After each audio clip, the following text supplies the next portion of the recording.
30 வருஷமா ஒருத்தர் கஷ்டப்பட்டு வேலை செய்யறாருன்னு கொஞ்சம் கற்பனை செஞ்சு பாருங்க. அது ஒரு பெரிய உழைப்பு. தன்னோட சம்பளத்துல இருந்து மாசம் ஒரு குறிப்பிட்ட தொகையை சேமிப்பாவும் அரசாங்கத்துக்கிட்ட கட்டுறார். ஆமா. அவரோட பணிக்காலம் முடிஞ்சு ரிட்டையர் ஆனதுக்கு அப்புறம் அவரோட மாதாந்திர பென்ஷன், அதாவது ஓய்வூதியம் எவ்வளவு தெரியுமா? சொல்லுங்க. வெறும் 1000 ரூபாய். ஓ. இந்த காலத்துல ஒரு மாசத்துக்கு வெறும் 1000 ரூபாயை வச்சுக்கிட்டு ஒருத்தரால எப்படி வாழ முடியும்? ஒரு வாரத்துக்கு தாக்கு பிடிக்குமா? கண்டிப்பா முடியாது. 2 நாளைக்கு கூட தாண்டாது. கரெக்ட். இந்த கேள்வியோட தான் நாம இன்னைக்கு இந்த ஆழமான உரையாடலை தொடங்க போறோம். இந்த விரிவான அலசலுக்கு உங்களை வரவேற்கிறேன். வணக்கம். இன்னைக்கு நாம எடுத்துக்கிட்ட ஆதாரங்கள் பாத்தீங்கன்னா யூடியூப்ல வெளியான ஒரு மிக முக்கியமான நேர்காணல் மற்றும் அது தொடர்பான தரவுகள். ஆமா, EPS 95 குறைந்தபட்ச ஓய்வூதியம் குறித்த விவாதம். அதேதான்.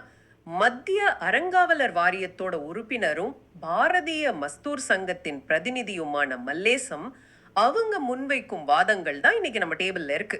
சரி, இத கொஞ்சம் விரிவாக பார்ப்போம். நீங்க கேட்ட அந்த 1000 ரூபாய் கேள்வி ரொம்பவே முக்கியமானது.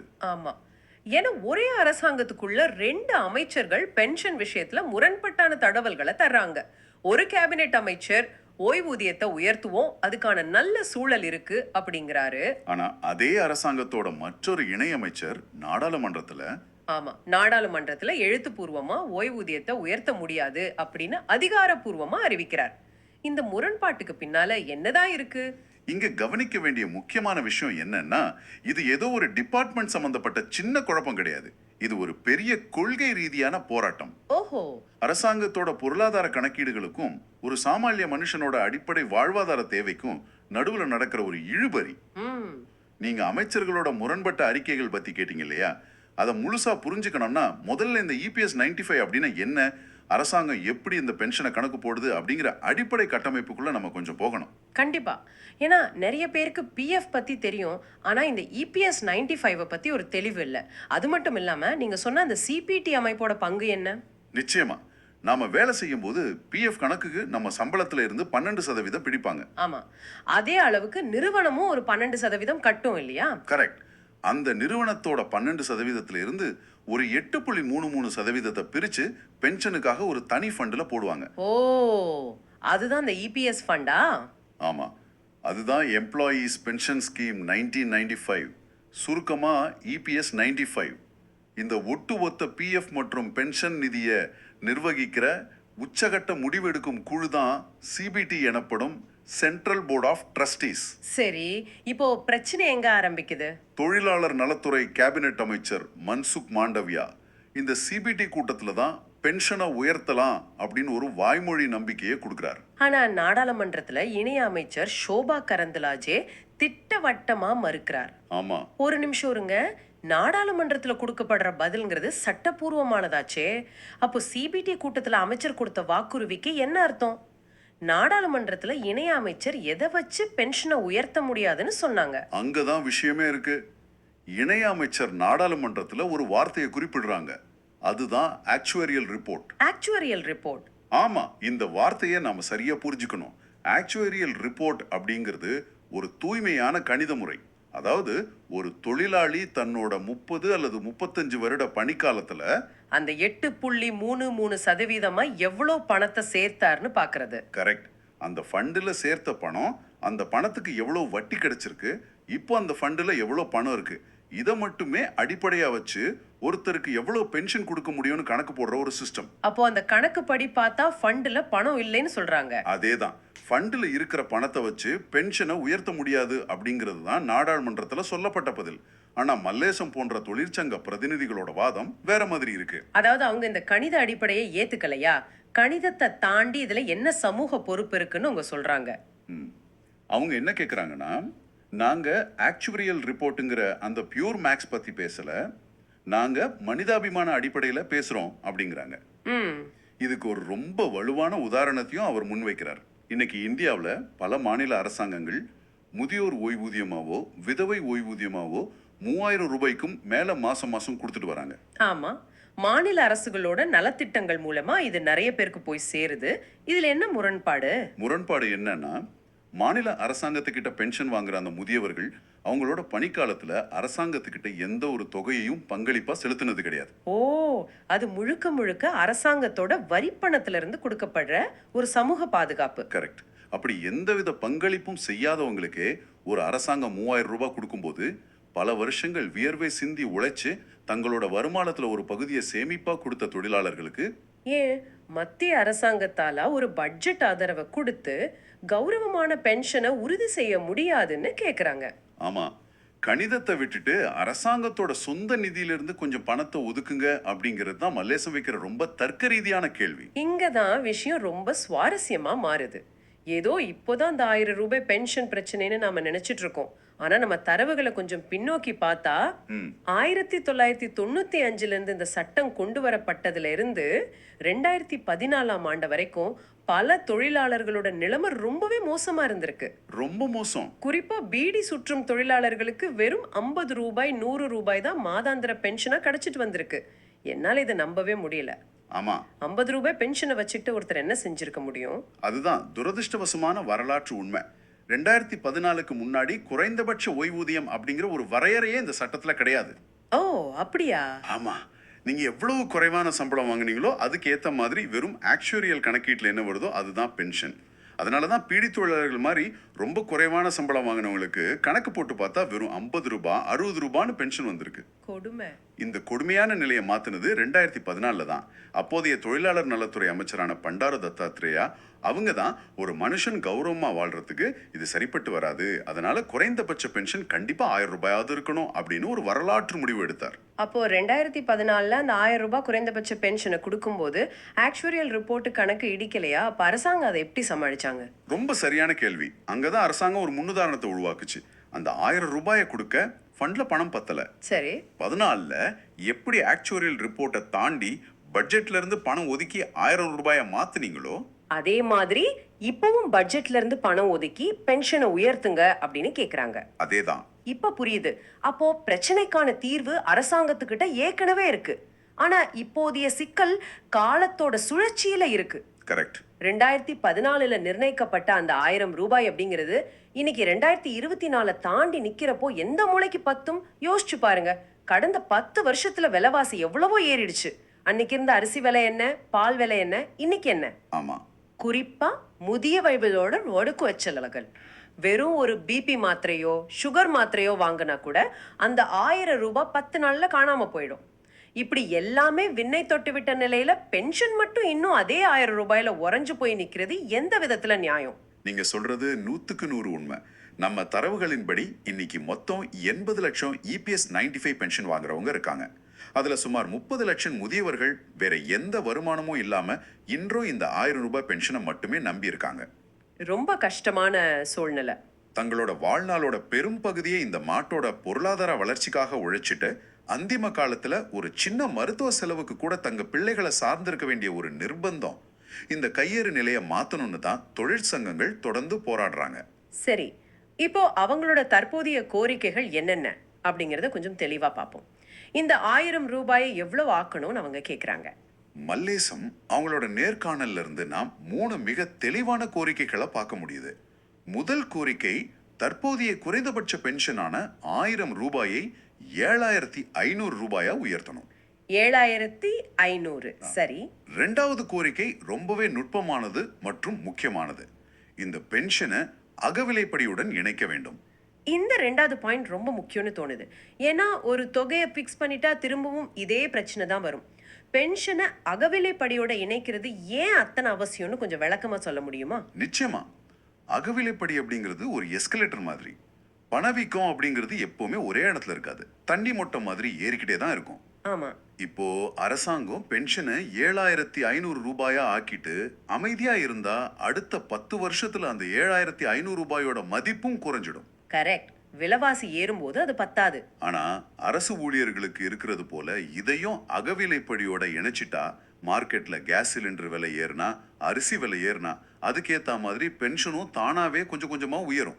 இது அந்த முதியவர்களுக்கு ஒரு நிரந்தரமான பொருளாதார பாதுகாப்பு தரும். ஆமா. இனி மூன்றாவதும் இறுதியான கோரிக்கை என்னன்னா, இந்த ஓய்வூதியதாரர்கள் அனைவருக்கும் எந்தவித நிபந்தனையும் இல்லாம முறையான இலவச மருத்துவ வசதி வழங்கப்பட வேண்டும். 7500 ரூபாய் அதோட அகவிலைப்படி, அப்புறம் மருத்துவ வசதி, இதெல்லாம் கேட்கும்போதே அரசாங்கத்தோட கஜானாவுக்கு ஒரு பெரிய சவால் காத்துட்டு இருக்குன்னு புரியுது. அரசாங்கம் ஏன் தயங்குது? இதற்கான பொருளாதார செலவு எவ்வளோ இருக்குன்னு நம்ம ஆதாரங்கள் ஏதாவது ஒரு தெளிவான நம்பரை சொல்லுதா? ஆமா மல்லேஷம், அவங்க இதற்கான ஒரு தெளிவான கணக்கீட்டையே முன் வைக்கிறார். இப்போ மத்திய அரசாங்கம் தொழிலாளர்களோட அடிப்படை ஊதியத்துல 11.16% தன்னோட சொந்த பங்களிப்பா செலுத்துது. ஓகே. இது தோராயமா ஒரு வருஷத்துக்கு 8,000 கோடி ரூபாய் வருது. இதோட அந்த 1,000 ரூபாய் குறைந்தபட்ச பென்ஷனை கொடுக்க 2014 இருந்து அரசாங்கம் கொடுத்துட்டு வர கூடுதல் பட்ஜெட் ஆதரவு ஒரு 900 கோடி ரூபாய். ஆ, மொத்தம் சுமார் 8,900 கோடி ரூபாயை இப்போதைக்கு அரசாங்கம் இதுக்காக செலவு செஞ்சுட்டு இருக்கு. ஆமா.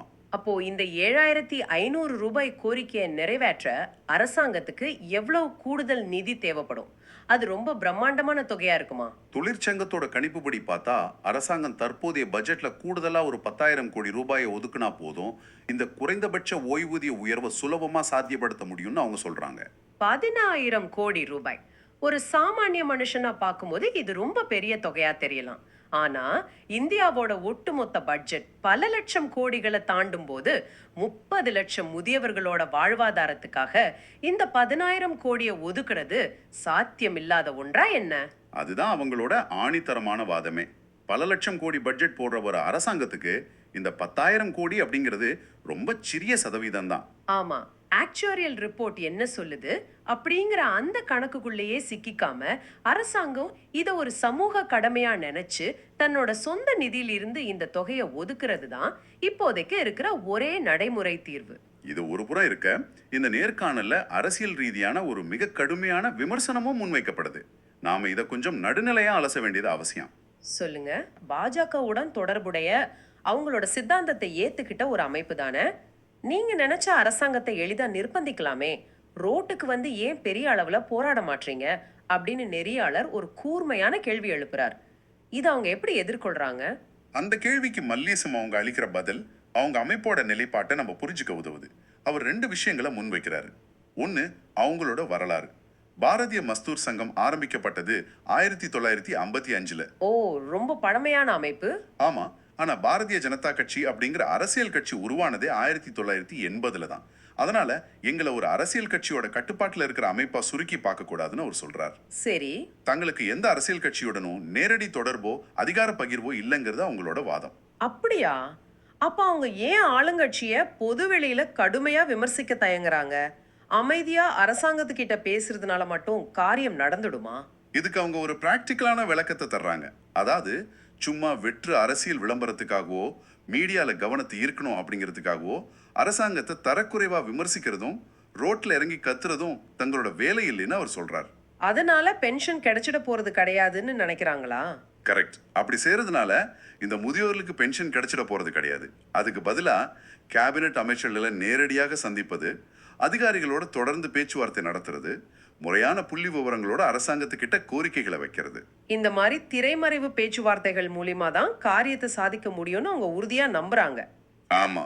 ஏமா இந்த அணுகுமுறை எமர்கள் ஏத்துக்கிறாங்களோ இல்லையோ, பிஎம்எஸ் அமைப்பு இந்த ஸ்ட்ராட்டஜியை தான் ஃபாலோ பண்றாங்க அப்படிங்கிறது அந்த நேர்காணல் மூலமா ரொம்ப தெளிவா புரியுது. சரி, இவ்ளோ நேரம் பிரச்சனைய பத்தியும் கணக்கீடுகளை பத்தியும் பேசிட்டோம்.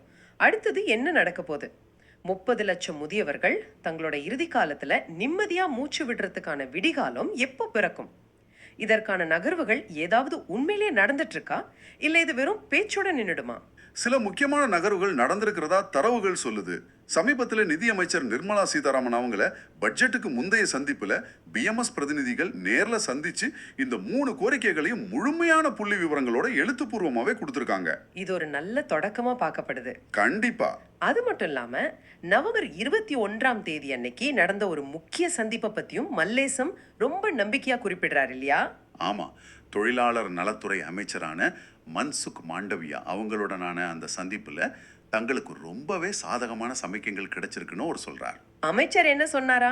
அமைச்சர் வெளிப்படையாவே இந்த கோரிக்கைகளை நிறைவேற்ற கூடுதல் பட்ஜெட் ஆதரவை பெற நான் முழு முயற்சி எடுக்கிறேன் அப்படின்னு உறுதியளிச்சிருக்காரு. இது தவிர அடுத்த கட்டமா பாரதிய மஸ்தூர் சங்கம் சார்பாக ஒரு சிறப்பு குழு சீக்கிரமே பிரதமரை நேர்ல சந்திச்சு இந்த 80 லட்சம் ஓய்வூதியதாரர்களோட உண்மையான நிலைமையை விளக்கி சொல்ல போறாங்க. அப்போ நிறைய வேலைகள் நடந்துட்டு இருக்கு. ஆமா, இது எல்லாம் வச்சு பார்க்கும்போது ஒரு மிகப்பெரிய கொள்கை மாற்றம் அப்படிங்கிறது ஒரே ராத்திரியிலே நடந்துடாது. அதுக்கு எந்த அளவுக்கு தொடர்ச்சியான ஆழமான உயர்மட்ட பேச்சுவார்த்தைகள் தேவைப்படுது அப்படிங்கிறத நம்ம புரிஞ்சுக்க முடிகிறது. இன்னைக்கு நாம அலசின இந்த ஒட்டுமொத்த விஷயத்துல இருந்து நாம எடுத்துக்க வேண்டிய செய்தி என்ன? ஒரு பக்கம் நாடாளுமன்றத்துல வாசிக்கப்படுற விதிகள், ஆக்சுவரியல் கணக்கு வழக்குகள், சட்டத்திட்டங்கள்.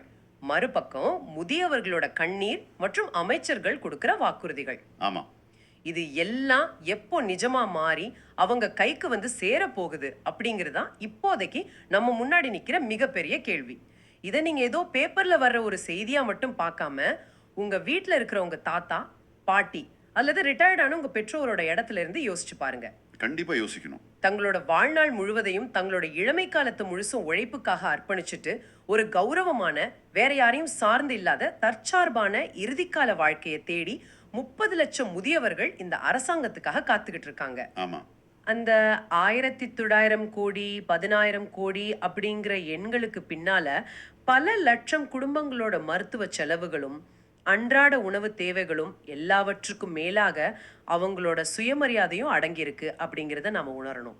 நாங்க உங்களிடமிருந்து விடை பெறதுக்கு முன்னாடி நீங்க சுயமாக சிந்திச்சு பார்க்க வேண்டிய ஒரு முக்கியமான ஆழமான கேள்வியை நான் முன்வைக்க விரும்புறேன்.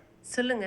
நாம வாழும் இந்த நவீன யுகத்துல மருத்துவ தொழில்நுட்பங்கள் அபரிமிதமா வளர்ந்துருச்சு. அதனால மனிதர்களோட சராசரி ஆயுட்காலம் முன்னாடி எப்பவும் இல்லாத அளவுக்கு கணிசமா அதிகரிச்சிருக்கு. ஆனா அதே வேளையில பணவீக்கமும் வாழ்க்கை செலவுகளும் ராக்கெட் வேகத்துல ஏறிக்கிட்டே போகுது. கரெக்ட். இந்த சூழ்நிலையில பென்ஷன் அப்படின்னு நாம இதுவரைக்கும் நம்பிக்கிட்டு இருக்கிற அந்த அடிப்படையான பொருளாதார கட்டமைப்பு இப்போ காலாவதியாகி விட்டதா? ஓ, வாழ்நாள் முழுவதும் இந்த சமுதாயத்துக்காகவும் தேசத்துக்காகவும் உழைச்சி ஓய்ந்த ஒரு முதியவருக்கு அவர் கட்டின தொகையை தாண்டி ஒரு கௌரவமான வாழ்க்கையை உறுதி செய்வது ஒரு சமுதாயத்தோட, ஒரு அரசாங்கத்தோட அடிப்படை அறமா, கடமையா? இத நீங்க ஒவ்வொருவரும் சற்று ஆழமா சிந்திச்சு பாருங்க. ரொம்பவே அருமையான ஆழமான கேள்வி. ஒவ்வொரு குடிமகனும் சிந்திக்க வேண்டிய விஷயம் இது. இந்த விரிவான அலசல்ல எங்களோடு இணைந்து ஒரு முக்கியமான பிரச்சனையின் பல்வேறு புதிய கோணங்களையும் புள்ளி விவரங்களையும் தெரிஞ்சுக்கிட்டதற்கு மிக்க நன்றி. மீண்டும் ஒரு மிகச்சிறந்த சிந்திக்க தூண்டும் தலைப்போடு உங்களை சந்திக்கிறோம். அதுவரை தொடர்ந்து சிந்திப்போம், நிறைய விஷயங்களை கற்றுக்கொள்வோம். நன்றி.